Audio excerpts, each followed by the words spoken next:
Hello, I'm Ethan Lee Duffy, and I'm here with Dr. Morris Duffy once again. Hello, Ethan Lee Duffy. How are you? Good, and you, Dr. Morris Duffy? I'm very good. What are you up to today? I'm enjoying my day off because it's VE Day, and that counts as a bank holiday, so... Wow. Oh, well, it's a bank holiday from school, but you're not at school anyway. Yeah, I mean like home school. I haven't got any homework set. Okay. So who's the audience we have today? Which audience do we have? So today, our audience, I think sometimes we started revolving too much around the bin men, because I think we did the bin men like twice in a row. So today, we have another audience, key workers, the firemen. The firemen and the firewomen. There's no women there, but we have to say hello to the firemen and the firewomen. They do a fantastic job. The only one I could find wasn't very good, so I just had to... So the firewomen as well. The firewomen as well. And of course, last night we were clapping for the NHS. Let's do a round of applause for the NHS. NHS! Yeah. Last night I actually recorded you doing the clap for the NHS, so let's all clap along with Dr. Morris Duffy. Oh my God. Did you record me? Is that a recording? Yes. Oh man, this is going to be embarrassing. I'm going to keep talking so that people can't hear me. Are you playing with it as well? So yes, thank you for that. That's an embarrassment, but yes, thank you for sharing that moment with us. I got one question about that clip. Why do you always stick your tongue out? Two reasons. One is it is to help me concentrate, and the second one is that it stops me singing. All right, I'm not a very good singer. You're lucky if you haven't heard him singing. Oh, I've still heard these. Yes, I'm not a very good singer. So anyway, moving on swiftly from that. What have you been up to this week? What have I been up to this week? Well, I've been doing some homework, apart from today. Yay. And I've been up to some exercise. I've been doing some running. And then I've been just been doing some work with you. And yeah, and I've done a very interesting video about how you can avoid the coronavirus. All right. This is part of your homework. Yes, I sent it in and I got some good feedback. Oh no, I didn't. All right. Are you going to show it to us? Yeah, let's play it. Okay, you ready? It's called Kobe. I did all my own voices. All right.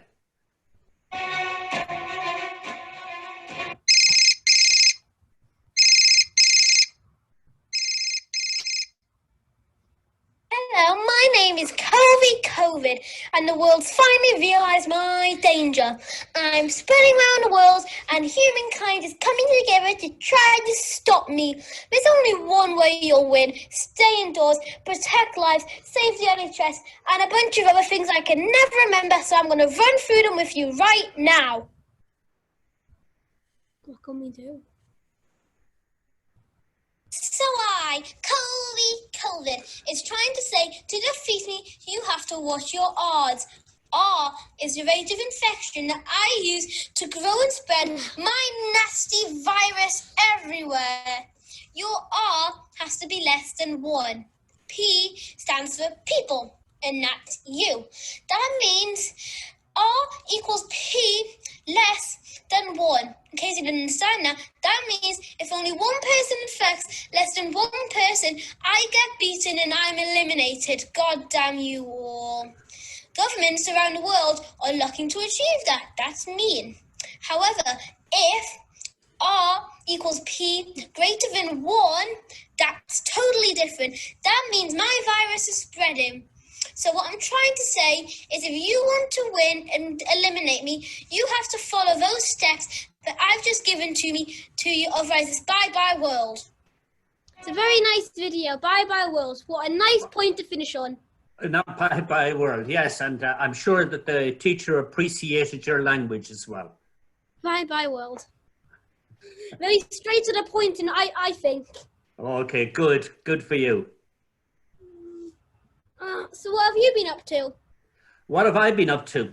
Well, I've been doing some work actually. I've been doing some work on meditation, on visualization. But what I've been really doing is I've been doing some work on motivation. So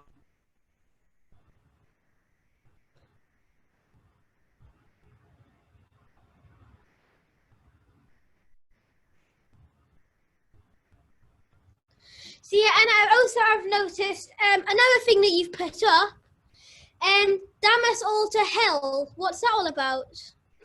Damn Us All to Hell is, well, that's interesting. I took it up from your comment, obviously, in COVID.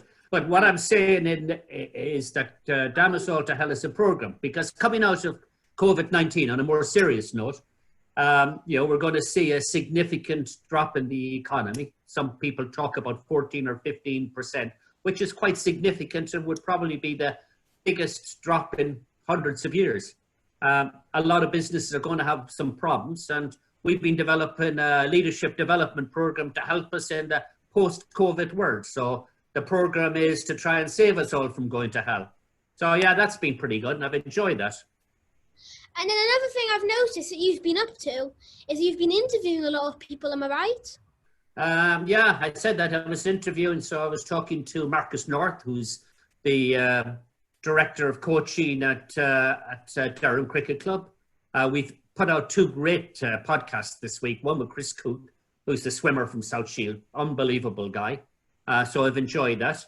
Also put one out with Professor John McIntyre, who's the Pro Vice Chancellor down at Sunderland. So I've been interviewing cricket players, Premiership players, swimmers. That's been good. Yeah, been pretty good. And you've been interviewing one person who I'd like to meet. Who's that? I think it's a very inspirational person. Who is it? Here we go. Oh, Stephen Miller. Fantastic person. Right, absolutely wonderful. Stephen, and think of poet. Paralympic. When you read it, you can get so much about Stephen from his poetry. 3-time world champion, 3-time Paralympic champion. He's got rid of the discus to focus in on the club. That's his event. That's what he's known for. That's where his gold medals came from. 3 times world champion. 3 times Olympic champion, Paralympic. You know, one of the nicest guys you can possibly meet, and one of the most inspirational people you could meet. Loved meeting him. Yeah, I'd be happy to introduce him. You know, when I spoke to Stephen, and going to do some work with Stephen, and I says we'd do some work where it would be called The Athlete and the Fat Guy, right? So I knew you were going to ask that. But that's going to be the program that we're going to put together. So yes, that's something that's going to come up once we get past COVID-19. Yeah. And then I've also what do you think of the news at the moment? What do I think about the news? Oh, I think that in isolation, I'm fed up with the news, because the news is only one thing, and that's about COVID-19. It's boring. It's boring. What do you think of the news? What do I think of the news? Well, there's been a couple of news stories that have really stood out for me. Yeah. Let's just show you number one. Baby Boris. Which one is Boris? This one The black and white one, is it? They do look alike, don't they? Boris. They do look alike. And they got the same hair as well, which I thought was amazing. They definitely have the same here. Another Boris. How do you think Boris has been doing? How do I think Boris has been doing? Well, I think he's. I still think we need more PPE. All right, personal protection. Yeah. And anything else? Anything else on Boris? What do you think? Not Boris, but somebody who people say is can sometimes be very similar to Boris. Oh, that could only be Donald Trump. So is Boris a mini Trump, or it's Trump a mini Boris? But the two of them are pretty much the same, yeah? But the two of them, you know, the 2 highest death rates, which is really sad, really, really sad. And we should be sorry, you know, for all of the people who have lost their lives, and, you know, feel sorry for all the people who have lost people who are near and dear. That's tragic, absolutely sad, right? Really sad. But tell me about Trump. What do you think of Trump? Okay, well, here's a face that's been on the news way too often. It's a very familiar face. So he's been going on about his disinfectant, and he's been getting all of the medical teams and everything to test his disinfectant and ultraviolet light theories. So are we supposed to be playing it? Are you playing it? Here's a quick run through of what he's been going on about. Supposing we hit the body with a tremendous, whether it's ultraviolet or just very powerful light. And I think you said that hasn't been checked, but you're going to test it. And then I said, supposing you brought the light inside the body, which you can do either through the skin or in some other way. And I think you said you're going to test that too. Sounds interesting. Right, and then I see the disinfectant where it knocks it out in a minute, 1 minute. And is there a way we can do something like that by injection inside? It's scary. Almost a cleaning, because you see the lungs. It's scary. There's a tremendous number of lungs, so it'd be interesting to check that. So that you're going to have to use medical doctors, but it sounds interesting to me. So we'll see. But the whole concept of the light, the way it kills it in 1 minute, that's pretty powerful. Do you think he's tried it himself? No, he probably hasn't tested it on himself. Hmm. No, he does like the sun, though, doesn't he? He likes the sun. You can tell. Right. Well, I don't think that's real sun. I think that's he does that under a sunlamp.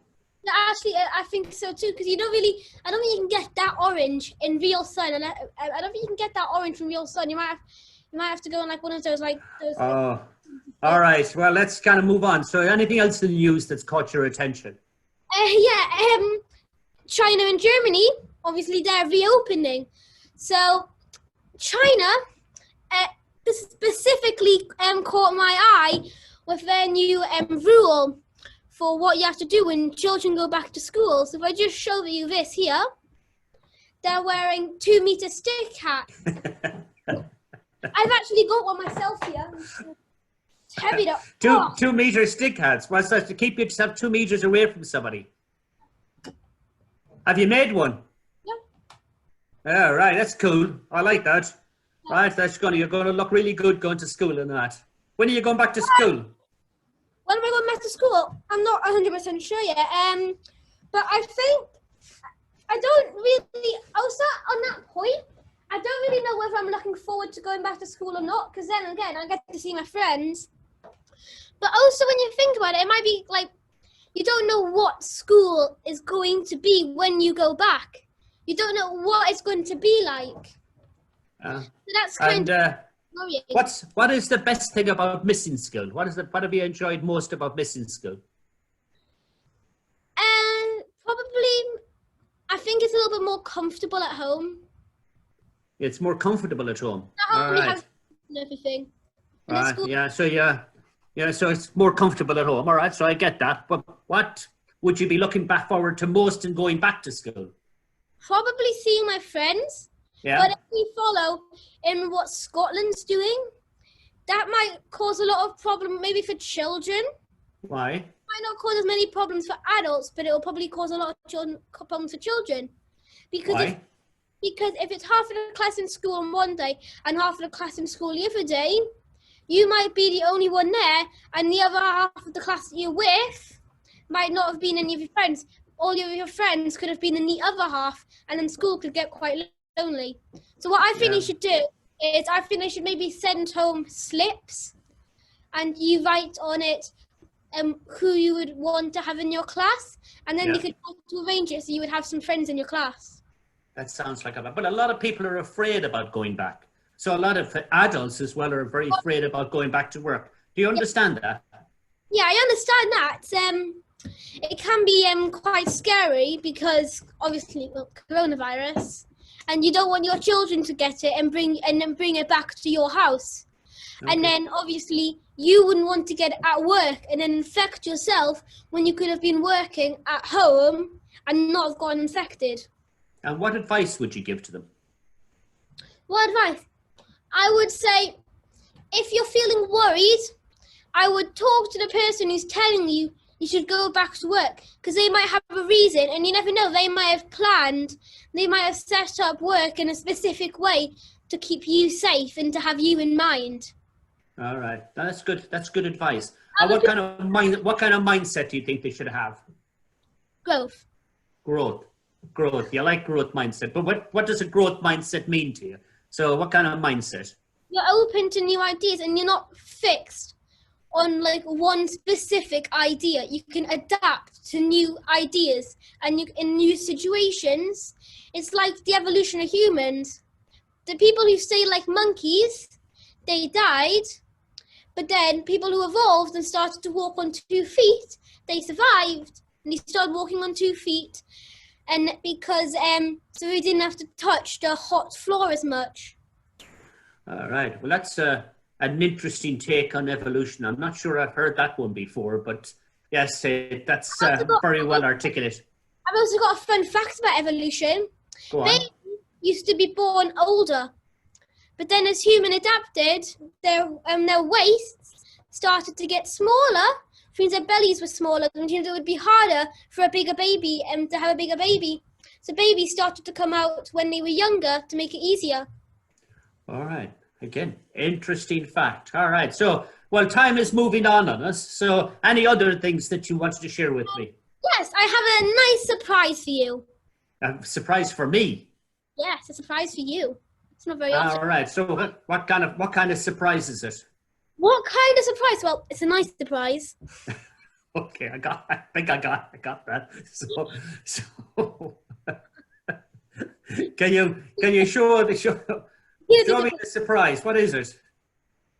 Okay, you're gonna have to get ready to dance, Joe. Just keep your tongue out so you don't sing. Whatever you've done, it's not working. I know, because just now. 1, 2, 3.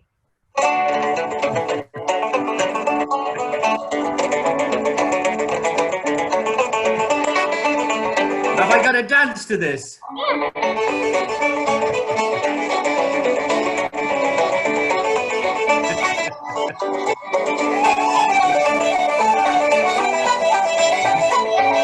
right. Where did you get that?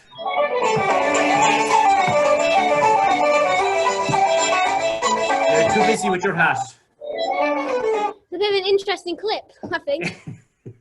It is. All I need to do now is get my bodhrán out and play to it. I'll do that later to keep you happy. What do you reckon? Yeah, we'll do that.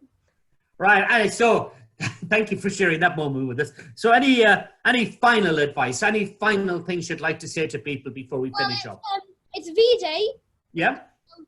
That's always a good thing. It's V-Day. And what does VE Day mean to you? Well, I just think it's a nice day and you should celebrate and you should spend time with your family. And I've got a song here for V-Day. But what is VE Day? What does it mean to people of your generation? Do you remember what it's about? I wasn't there when VE Day first happened. I get that. I absolutely get that. So do you know what VE Day is? I think it was something to do with the war. Yes, it's a celebration of the war. Man, we're having a party later on. We're having an isolation party later on. Yeah, I'm looking forward to that. We're having an isolation party later. It's like a tea party in your garden. A tea party in the garden. We're getting everybody out on the street into the gardens. Socially distanced, of course, but with a bit of music to celebrate the fact, because it was a huge occasion in history. You know what? I think we should play this song while everyone's out in the garden. What song is that? It's coming on now. Here we go. You might see it, the name tag. I see it. Oh, it's Vera Lynn. Do you have the music?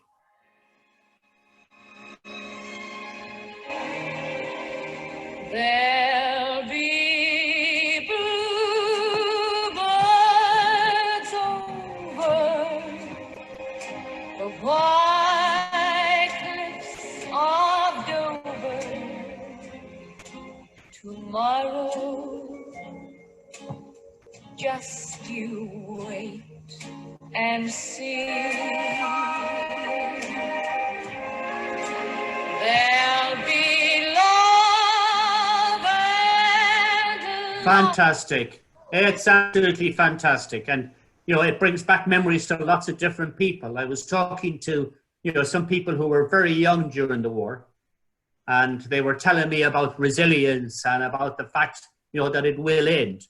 And a lot of people are very worried about the fact that what we're going through right now.